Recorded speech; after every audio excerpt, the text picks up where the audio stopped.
it's going to be all quite self-explanatory when we open the bottle. But anyway, I've got to go. I've got to go to drinks. Bye. Hey, everyone. Oh, messages coming at me from everywhere. I'm a bit windswept today. It's been quite a busy, cold, windy, rainy day today. So welcome to Drinks with Kate. Perfect night for a glass of experimental Shiraz. Hurrah! So excited. Excellent. Oh, hang on. I have a problem. I have a glass. I have some water.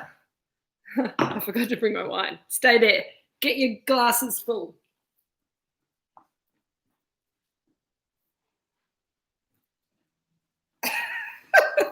How embarrassing. I haven't done that before. I am not ready. I'm not decanted. Look, I've got a nice naked bottle. We're in the process of designing the label for this and for coming up with a name for it. So we'll talk about that in a little bit. But Michael, lovely to join you. Lovely for you to join us. Come on, Kate. I think I better take a deep breath, have a sip of water, and have some Shiraz. So let's have some Shiraz. Natalia, sausages and lamb, good work. Jeff's all ready. Renee, you've decanted, good. Craig, I know, it's very exciting. Even Polly's excited. She's just come bursting through from the kitchen. Anyway, I don't have to show you the label tonight. I might go and get you the label that we're working on later. But you know the Pinot Gris and Skins label with the wraparound? We're thinking it's going to be something like that, but different. Same, but different. So, Ben, Danielle, hi. Lovely to see you guys. Oh, never be too shy to chat. We love a chat, don't we, guys? Hello, Kay. I know. Here we go. I'm getting this into the glass because I've been building up the excitement all afternoon. And I think it's about time for a glass of Shiraz. Before I sip, I'm going to have a little swirl. Now, I didn't bother decanting.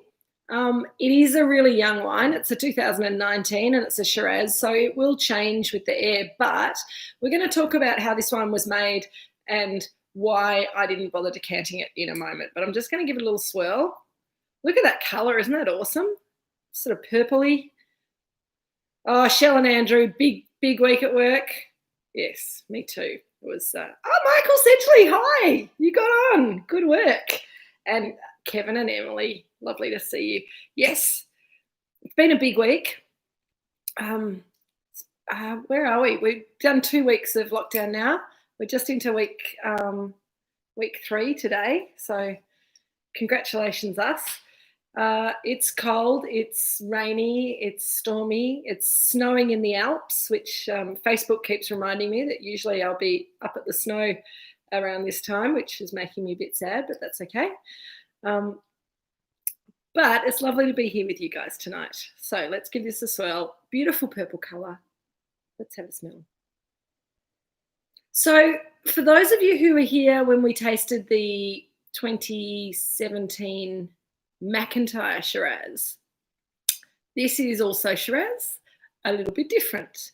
And the label kind of tells you a bit about what happened there, but it's a little bit more than that. And I know that Jeremy's logged on somewhere there, and I might throw a couple of questions at him. He might be typing madly to give us some extra information about what happened here, because this is his baby. This is his experiment. He just decided to go crazy. Hi, Jeremy. Yes, agricultural label. We decided that we'd just handwrite the label and write on it exactly what we've done. So it's just like a little kind of lab sample at the moment. Deb and Rob, lovely to see you guys. I hope you guys like this after all of the build-up. You know, it's a bit scary showing a new wine that nobody's tasted before, but we think it's pretty awesome. It's pretty yummy, isn't it, Shell? So, yes, Craig, it's very pepper steaky, and I think it'll be. Hi, McFalls, lovely to see you. It's one of the reasons that I kind of found it really hard not to say, have some steak, have some lamb, have some sausages. I know that there's at least a couple of you out there having party pies and sausage rolls tonight, which I think is a great match to this wine.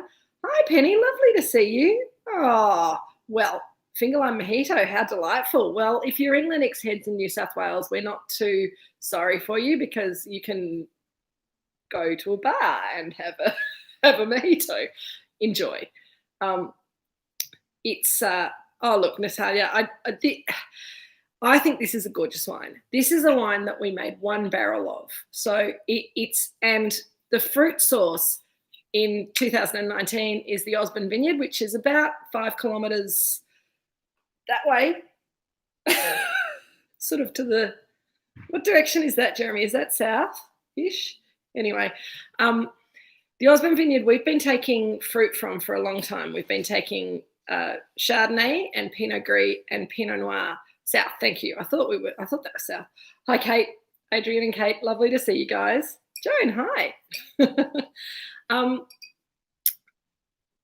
We've been taking Pinot Gris and Chardonnay and Pinot Noir from the Osborne Vineyard for quite a long time. And there was this little bit of Shiraz planted, which we sort of for a long time said, oh, what are we going to do with that? We ignored it. We left it. We then said, maybe we'll graft it over to Pinot Noir. And then Jeremy, a couple of years ago, said, why don't we look after it and see what the fruit from the Shiraz is going to be like? And so we did that. And 2019 was the first year that we got a crop from those little vines. They've been in the ground for quite some time. So they're not young, but they've just been sort of ignored for a little while. And it's such a small plantation. It's only enough fruit to make one barrel of Shiraz. If we keep using that fruit source, that's all we're going to be able to make. So we're kind of thinking if we like this wine, if we want to keep making this wine, we're going to have to think about how we can make a little bit more of it. Or maybe we just keep it as a super exclusive for tasting club only. Anyway, one barrel makes about 24 dozen bottles of wine. That's how little of it there is. So it's never going to be a big commercial release. What it is it's an experimentation about what you can do with Shiraz fruit, with the stalks, with whole bunches, with carbonic maceration. And we'll talk about that a little bit more in a minute. And just playing around with different winemaking methods to try and bring out the juiciness and the freshness and the brightness and the spice of this wine so that it's a delicious mouthful of juicy, plummy, peppery, spicy, crunchy, yummy stuff. So that's basically what we're looking for. I'm not really expressing myself very well tonight. I'm a bit tired. I'll have a sip of wine. That'll make it better.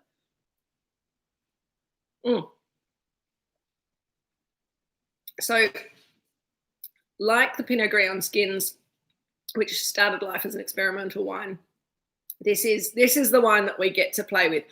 Shell, what are you eating? I'm absolutely intrigued. Toasted focaccia, roasted capsicum, grilled. Delicious. The capsicum, how good is the capsicum with this wine?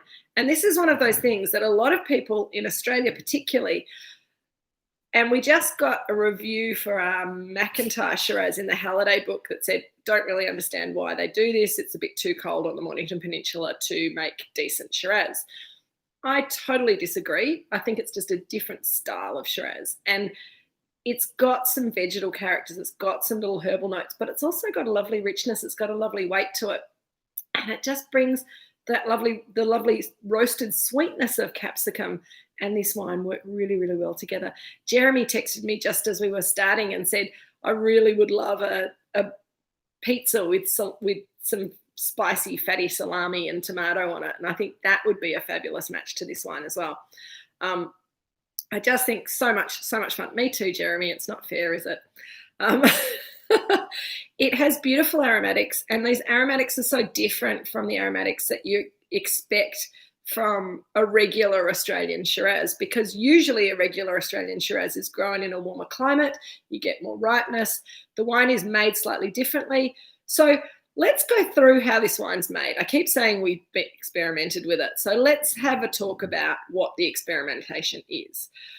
So it actually tells you on the label, but let's go through it. So first of all, we hand-picked this fruit, and we hand-picked it into a big plastic bag in the fruit bin, and we sealed it up.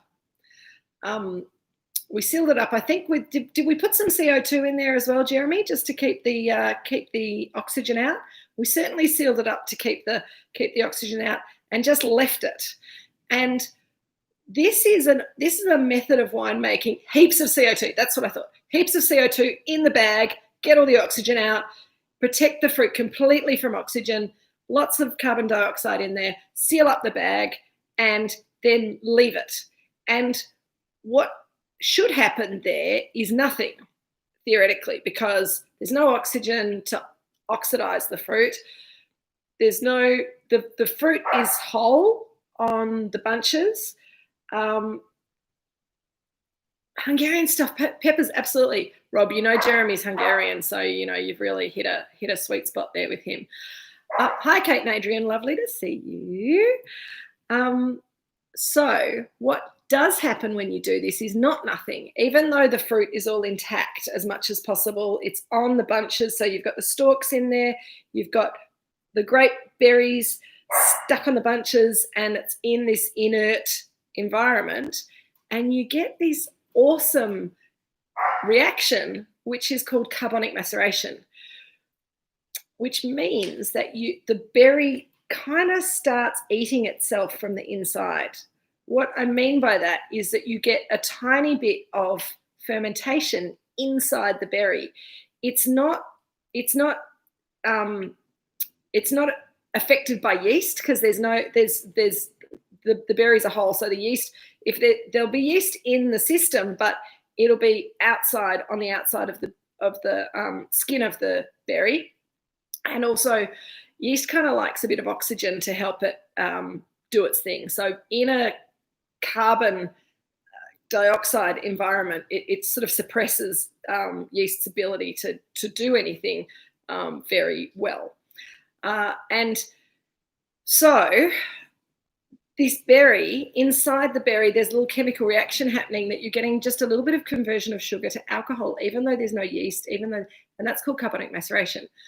As well as starting the ferment, it creates some really distinctive aromatics in the wine. And that's that kind of lifted, almost licorice, red licorice kind of confectionery kind of character. The wine doesn't smell like it's going to be sweet, but it's got this kind of non-fruit, non-herb. It's like a red licorice strap or raspberry lollies a little bit, but then you put it in your mouth and it's savory. So that's the smell that you get from carbonic maceration. Traditionally, people talk about it as being a bubblegummy aromatic, and you might see a little bit of bubblegum in the mix there. Then, after a little while, with the bag still sealed, or did you open the bag, Jeremy? You're gonna have to correct me, Jeremy, when I get this wrong. But we got in and we walked around on top of it, and I think we left the bag sealed and just walked on it to break up the berries a little bit, still in the non-oxygen sealed container. Yes? I'm just waiting for Jeremy to tell me I'm wrong. That's okay. He'll chip in if I'm getting the story completely wrong. And then we opened up the bag, and it was fermenting. This was a little bit later. So we walked around on top of it, squished it up a bit, and then eventually we opened up the bag and it was fermenting beautifully. We'd broken the berries up so the juice could get out and get in contact with the yeast. Even though the yeast was a bit suppressed by the carbon dioxide, it still was able to start its job, and we'd actually kind of built up its resilience by making it struggle a little bit in the early days, like no pain, no gain. And then as the, and we didn't do any analysis either. And this is the really cool thing about this. We just kind of went, you know what, we're just going to let happen what's going to happen. And we're going to use our noses and our eyes and our ears and our sense of taste to decide what to do next. No chemical analysis. So we smelt it, and it smelt gorgeous. And you get these kind of violet aromatics. You get these kind of that red licorice strap kind of character coming through. Some lifted plum fruit, some pepper, all of those smells. It just smelled awesome. And we went, yeah, cool. And so then we thought, what else can we do to this wine that we haven't done before and that we might be interested in having a go at doing? So while it was partway through its fermentation, instead of leaving it to finish its ferment on the stalks, we put it through the destemmer. Why not? And it's something that we weren't really sure how this was going to work, because once the grapes start fermenting and we've squished them up with our feet and we've got them sort of breaking down and doing their thing, how well is this kind of sloppy mass going to go through the destemmer? And we were a little bit worried about that. And it's quite scary kind of tipping it into the destemmer, because the weight ratio is different because there's so much liquid in the system. Anyway, surprisingly enough, it went through the destemmer really well. And we got these stems that came out that were dyed bright red from the wine. So instead of green stalks that usually come out of the destemmer at the beginning of the process, because they'd spent all that time soaking in the wine and fermenting in the wine, the stalks were these beautiful pink red stalks. They looked gorgeous. And the wine came, and the skins and the fermenting wine came through into the fermenter, and we then let it finish fermenting before we pressed it off and sent it to barrel. So because it was such a small amount, we had to press it off with the basket press, which is a lot of work, but sort of nice and rustic, and get some really good tannins and structure that you press out of the skins using the basket press. It's a little bit more rustic, but it does a really good job. It's slow though. You have to kind of hand shovel it all in and then hand shovel it all out. So it's good for the muscles. And then we put it in a barrel, and then we bottled it. How long was it in barrel for, Jeremy, before we bottled it? This is the 2019. I'm thinking it probably had a bit less than a year in barrel, but Jeremy might correct me on that as well. But the idea was to keep the freshness. We didn't want 9 months. Thank you. That's perfect baby time. So this is Jeremy's baby. It didn't spend any time in new oak, so we didn't want new oak to kind of get in the way of the aromas and flavors. It to be fresh and bright and gorgeous. And I think it's done pretty well. We made it again this year, 2020, and we really like it as a style. So I hope that you guys are enjoying it too. I think from the original comments, people are really enjoying it. The nose is evolving and evolving. So this is one of the reasons that I decided, thanks, Sarah. One of the reasons I decided not to decant my glass of Shiraz is that I like to see how it keeps evolving in the glass, and it's opening up more, and the pepper spice and the licorice and the plum and all of those characters are sort of coming out more and synthesizing and coming together and moving apart. And it's sort of like a little dance that all the aromas do in the glass as it warms up and as oxygen gets in contact with it. Renee, I'm not going to tell you our ideas for the name because we're feeling a bit coy about it. Jeremy and I had a long short list, and we think we've come up with something that we quite like. Actually, that we like a lot. It's quite whimsical, but this is your chance. If you want to email me or text me with a suggestion for a name for this wine.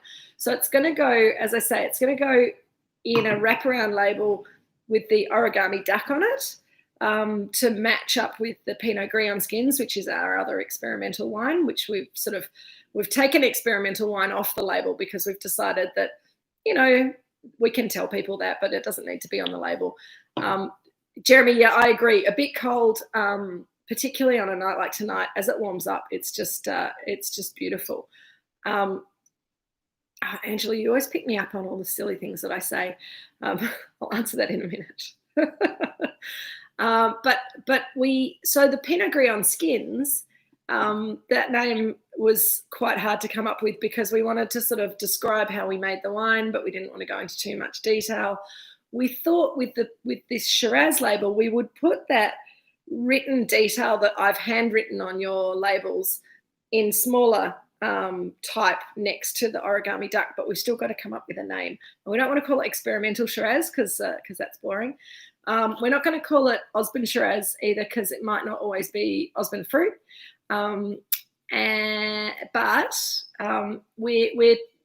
the things that we want to express with a snappy, clever, maybe sassy name for this wine is the fact that it started its fermentation under carbon dioxide, maybe. But the main thing is the stalk work, the fact that it started on stalks, that I wanted to call it Shiraz in a bag, Angela, but I've been voted out because of the connotations of bag in box. Shiraz and Mataz, nice, Claire, I like that. Yeah, we want the name to somehow conjure up the idea of mystery and magic of sort of letting the wine do its own thing in the plastic bag without checking on it. And then finding, I love Shiraz and Mataz too, Jeremy. That's absolutely on the that is absolutely on the list now. But the magic of carbon dioxide and stalks and things happening inside the berry and happening inside the bag, and maybe even the fact that Jeremy walked around on it in his socks. Who knows? Knock your socks off. I agree, Ben. I think that's great. Jez's whim. That's nice. That's nice. Angela, I will explain to you what I meant by resilience in the fermentation. Basically, I was just saying that the yeast doesn't really like an environment that's high in CO2. It just kind of makes it a bit sleepy. A bit of oxygen will help it to build up its muscles and do a quicker, more effective job. But by making the wild yeast struggle inside the bag with CO2 meant that only really the strongest yeast survive, and they actually still did their job.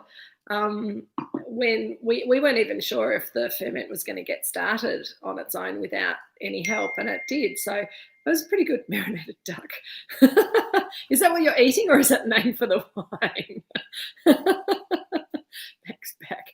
Yeah, we were talking about, David and Karen, we were talking about the old Australian wine style that was invented by, oh gosh, what's his name? Stephen Higginbotham. So a lot of you who are familiar with the peninsula know that there's a vineyard called the Higginbotham Vineyard here. Stephen Higginbotham was a very famous winemaker in the 60s and 70s, I think, in Australia. And his family started Higginbotham's vineyard and winery here. And he sadly died in a plane crash or a helicopter crash, but he invented the concept of Cab Mac, which is carbonic maceration, but he did it with Cabernet Sauvignon, I believe. It's a gas Shiraz. You guys are awesome. Jeremy, I hope you're writing all this down because, you know, Alchemy Shiraz I like a lot. I love Shiraz and Mataz. Yeah.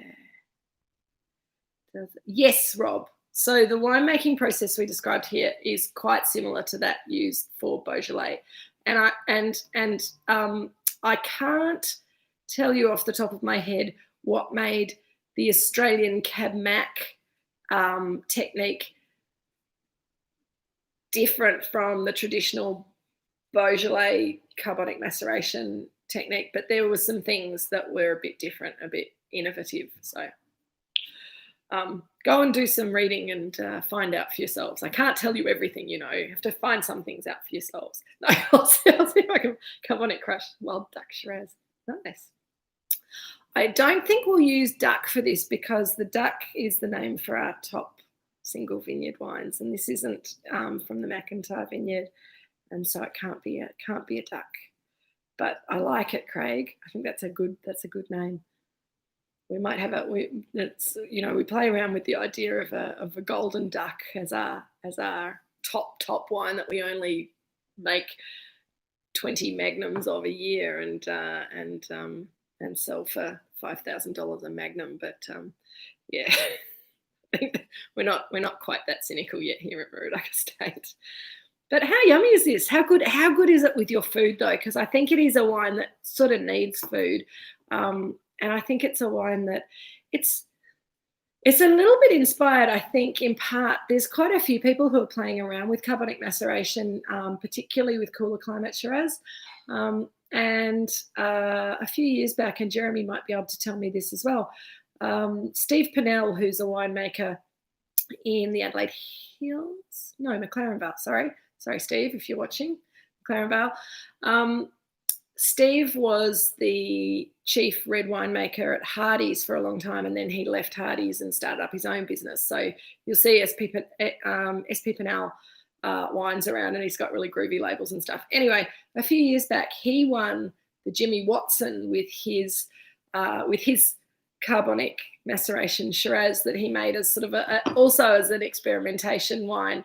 Made a very small quantity, and I know that our good friends at the Prince Wine Store, I think, bought the whole lot of it and sold it for $20 a bottle off the back of all of that, and it was amazing.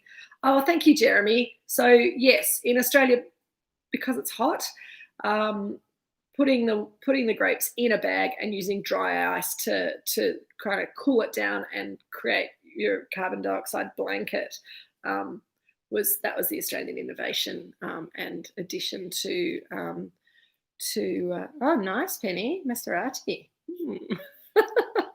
I'm glad you're having fun, Penny, because it should be fun on a Thursday night. Yeah, I've totally lost track of what I was saying now, so I'm just going to stop and have a sip of my wine while I gather my thoughts. Carbonic crush. That's pretty good, Jeremy. I like that second Jack.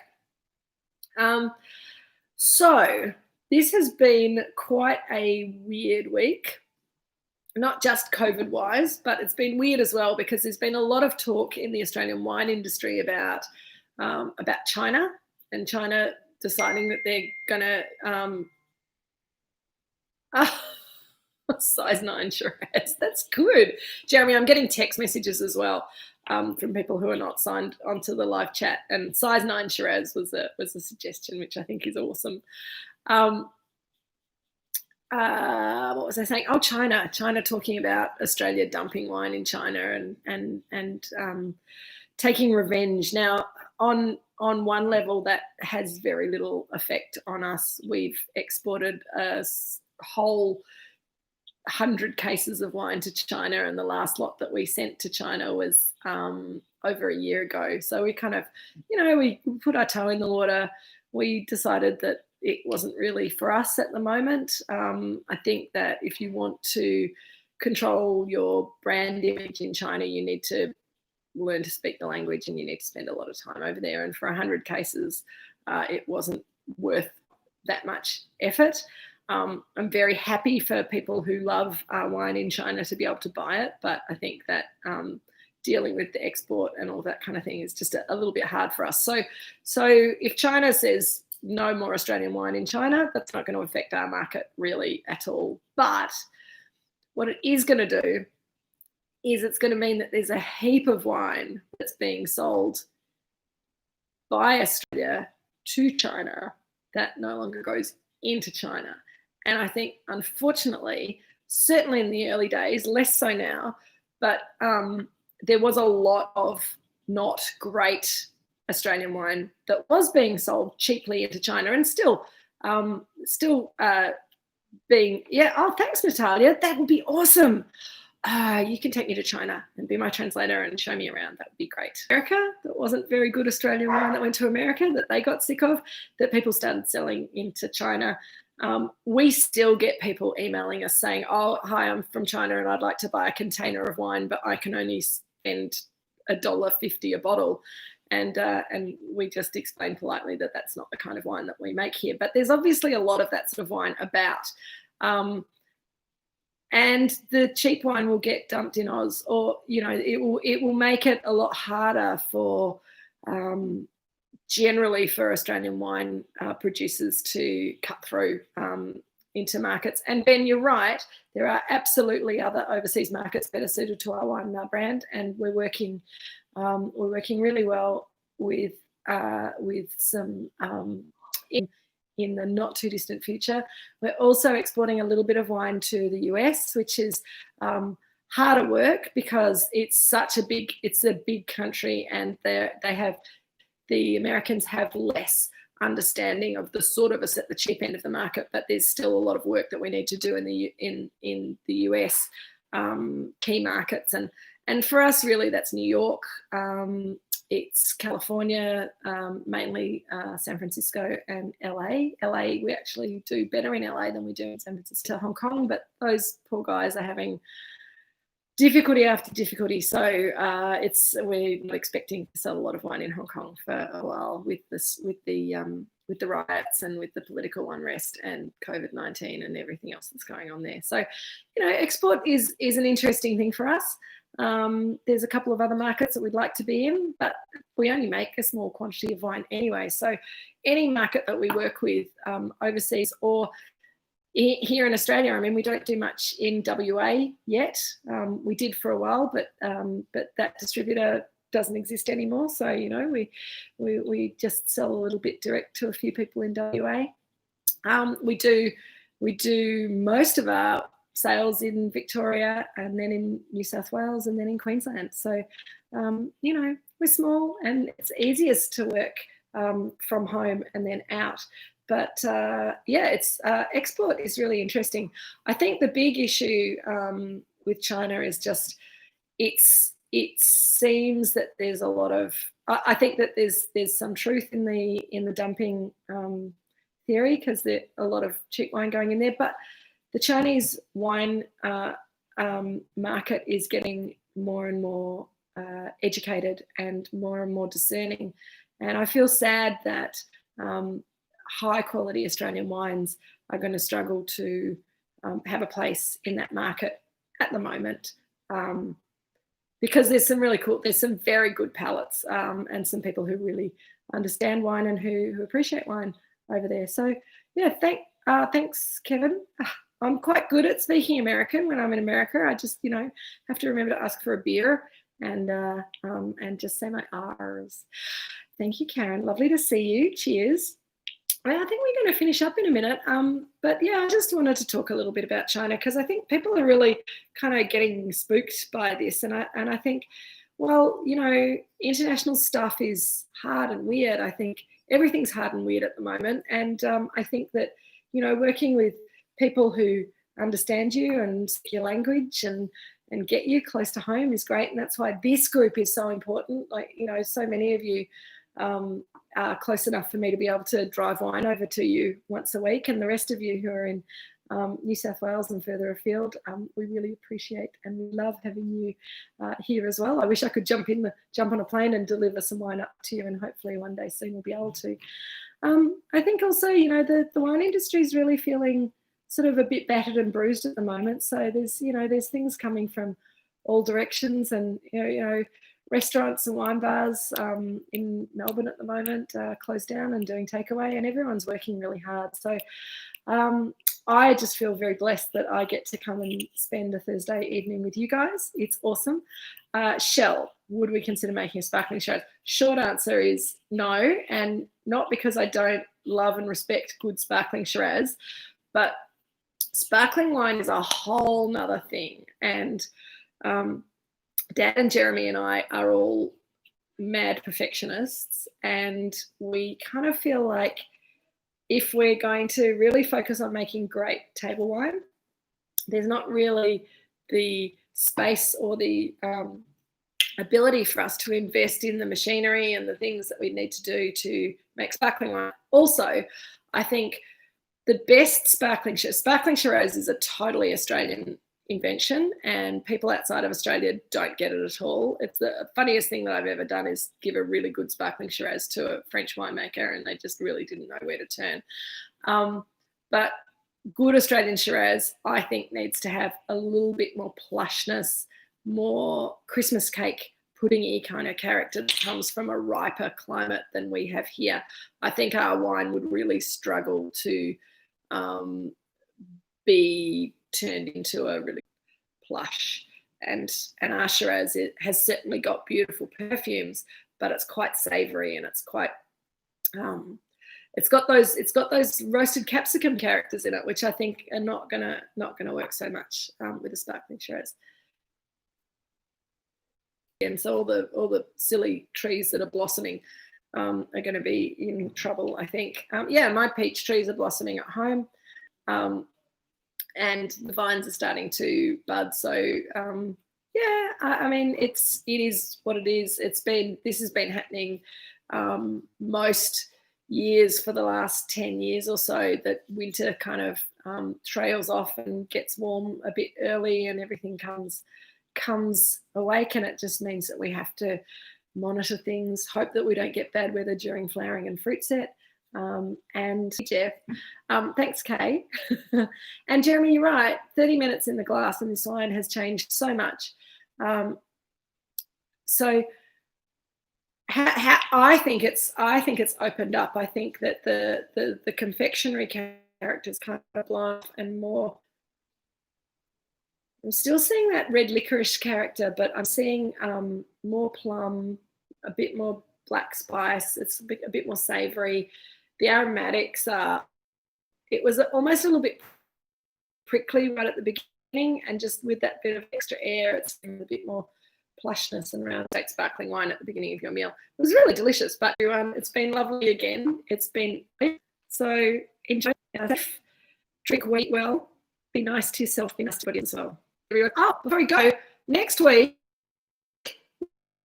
we're having an awesome wine. It's a Chardonnay. It's the 2011. Absolutely came